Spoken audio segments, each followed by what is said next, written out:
My signature poetry piece, the poem that I am best known for, is a piece that's called Home is Here.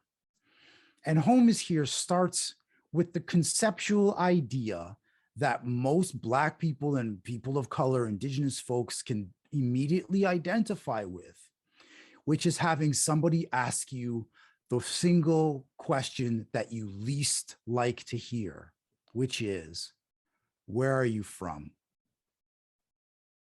Where are you from?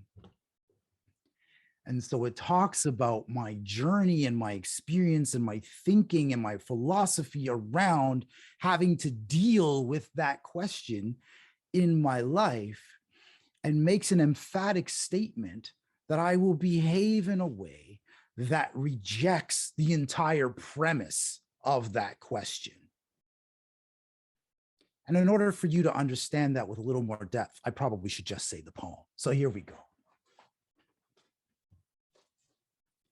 Where are you from? No, let me ask that again. I said, where are you from?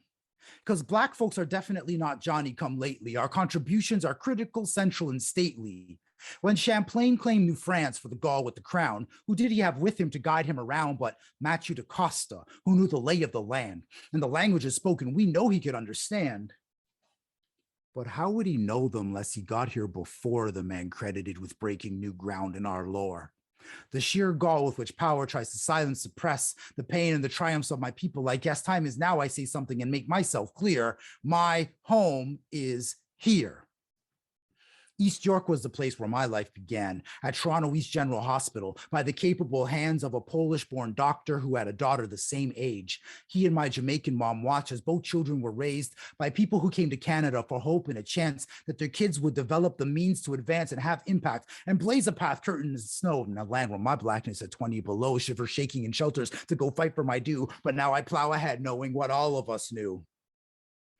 This nation was snatched from Indigenous hands and built by their blood at oppression's commands, disenfranchised, ignored, and whitewashed to submit to the dominant power of the French and the Brits all the way to today, and the rest benefit from the theft of a livelihood we won't admit, provides a foundation for an immigrant preserve while original peoples live third world on reserves.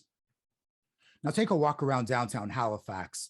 There's Black people there, endured centuries of viciousness, violence, despair, oppressed by their neighbors and the governments of the day. Did you think that those memories would simply fade away? The Loyalists, Maroons, and Africville stains are notable due to overt glints of chains. Revisionist bigots tried to gloss over those crimes of humanity, held hostage by their odious designs. I remind all those people who think Canada's mosaic is anything but farcical, mythic, and prosaic, that if you scatter a mess and then claim that it's beauty, to refuse to clean it up is dereliction of duty. When that's followed by attempts to cover up mistakes, how can we boldly assert that we're better than the states? I declare, those who question my rights to this place based solely on the color of my skin and my race have been brainwashed to believe that our history is only white, and Laurier, King, and Trudeau Sr. held upright are the models our kids must be taught in our schools, in the hope we adults are uncritical fools who revere that old leader who gave Smuts the idea to fleece Black South Africans like Jason and Medea and build a golden oasis, an Afrikaan sanctuary based on our racist Indian act. We've duped to the unwary to believe King's xenophobia and Trudeau Sr.'s false construction of a society that justly birthed racial hatred's destruction. That idea is so ingrained, it's now treated as a fact that our nation is the world's promulgation of a pact that assures immigrant groups that their vices abroad can be stifled over here. That perspective's a fraud.